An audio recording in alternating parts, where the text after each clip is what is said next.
Hey everybody, so this is called Krista, and the question today is an ADU legal? So I'm out at a house right now. Trish and I went on a caravan. As I told you on Tuesdays, it's really good to sort of take a look at houses and see what's out there. And we came upon this one property that's listed that has an independent unit separate from the main home. So we actually had a house that we went on a couple weeks ago that was in another area, and what they said is that it was a legal living space. However, at the same time, it wasn't necessarily a legal ADU. And the main reason behind that is whether or not you can actually have a cooking surface in it. So if you look over here, you're going to see that this particular property, there's a door that actually goes from the main portion of the home into this area that is actually an apartment area off of the main home. So it was permitted as additional living space, but not necessarily as an ADU. So when they're going to sell the house, what's going to happen is that chances are the appraiser will give the benefit for the square footage, but not necessarily the rental income. In this situation, this family is actually renting this 2-bedroom area for about $1,100 a month. Not too shabby, especially if you want to help offset the cost of your mortgage.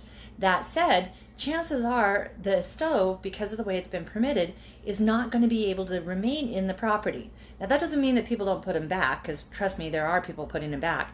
But at the same time, this is where sometimes people will give value for something that truly is not permitted as the way they are using it, which potentially poses a challenge as far as the appraisals are concerned.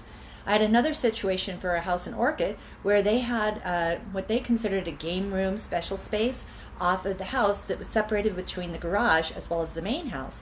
And in that situation, they gave value because they rented it out, like this situation. However, when the appraisal came in, it came in as a game room. It did not come in as an additional living space.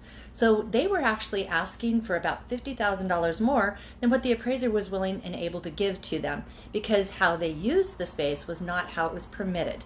Now, again, who's going to say big deal? It's all a matter of whether or not the consumers and the neighbors complain about it. But just be aware that even if somebody puts it out there as living space and as a rented apartment, that may not impact the lender and let the loan go through as counting the rental income. So, hope you found that helpful. This is called Krista, OIC Real Estate Services, here to help you see your dreams come true. If you have any questions about additional living space, about the granting unit rules and regulations, about whether or not you can actually do an ADU, trust me, I've got lots of information on it and I'd love to share it. As always, have an amazingly blessed day, and we'll talk to you later. Bye.